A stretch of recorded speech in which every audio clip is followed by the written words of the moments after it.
بسم اللہ الرحمن الرحیم۔ السلام علیکم۔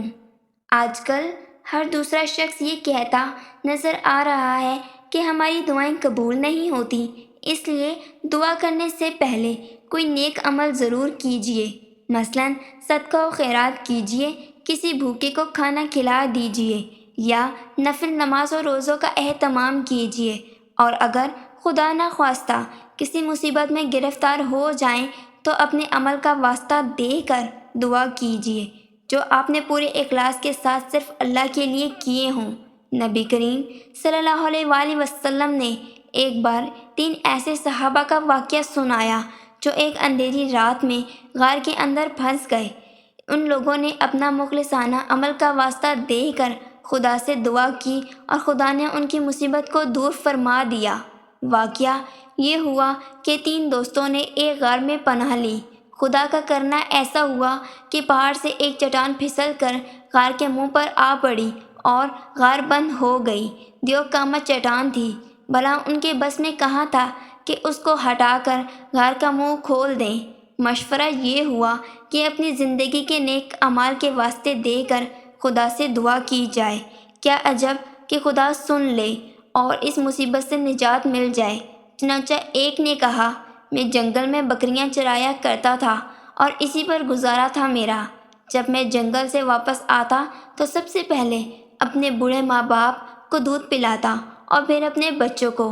ایک دن میں گھر دیر سے آیا تو ماں باپ سو چکے تھے، بچے جاگ رہے تھے اور بھوکے تھے، لیکن میں نے یہ گوارا نہ کیا کہ ماں باپ سے پہلے بچوں کو پلاؤں، اور یہ بھی گوارا نہ کیا کہ والدین کو اٹھا کر انہیں تکلیف پہنچاؤں۔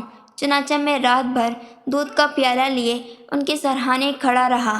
بچے میرے پیروں سے چمٹ چمٹ کر روتے رہے، لیکن صبح تک اسی طرح کھڑا رہا۔ خدایا، میں نے یہ عمل خالص تیری خاطر کیا تو اس کی برکت سے غار کے منہ سے چٹان ہٹا دے، اور چٹان اتنی ہٹی کہ آسمان نظر آنے لگا۔ دوسرے نے کہا، میں نے کچھ مزدوروں سے کام لیا اور سب کو مزدوری دے دی، لیکن ایک شخص اپنی مزدوری چھوڑ کر چلا گیا۔ کچھ عرصے بعد جب وہ مزدوری لینے آیا تو میں نے اس سے کہا کہ یہ گائیں، بکریاں اور یہ بوکر چاکر سب تمہارے ہیں، لے جاؤ۔ وہ بولا، خدا کے لیے مذاق نہ کرو۔ میں نے کہا، مذاق نہیں، واقعی یہ سب کچھ تمہارا ہے۔ تم جو رقم چھوڑ کر گئے تھے میں نے اس کو کاروبار میں لگایا، خدا نے اس میں برکت دی، اور جو رقم تم دیکھ رہے ہو سب اسی سے حاصل ہوا ہے۔ یہ تم اطمینان کے ساتھ لے جاؤ، سب کچھ تمہارا ہے۔ وہ شخص سب کچھ لے کر چلا گیا۔ خدایا، یہ میں نے محض تیری رضا کے لیے کیا تو اس کی برکت سے غار کے منہ سے چٹان دور فرما دے۔ خدا کے کرم سے چٹان اور ہٹ گئی۔ تیسرے نے کہا، میری ایک چچا زاد بہن تھی جس سے مجھ کو غیر معمولی سی محبت ہو گئی تھی۔ اس نے کچھ رقم مانگی، میں نے مہیا کر دی، لیکن جب میں اپنی ضرورت پوری کرنے کے لیے ان کے پاس بیٹھا تو اس نے کہا، خدا سے ڈرو اور اس کام سے باز رہو۔ میں پورا اٹھ گیا اور میں نے وہ رقم بھی اس کو بخش دی۔ اے خدا، تو خوب جانتا ہے کہ میں نے یہ سب محض تیری خوشنودی کے لیے کیا۔ خدایا، اس کی برکت سے غار کا منہ کھول دے۔ خدا نے غار کے منہ سے چٹان ہٹا دی اور تینوں کو خدا نے اس مصیبت سے نجات دی۔ یہ واقعات اس وجہ سے آپ کو بتائے گئے ہیں کہ آپ بھی اپنے کسی نیک عمل کا واسطہ دے کر دعا کیا کریں، مگر نیک کام بھی صرف اللہ کی رضا کے لیے کیا کریں۔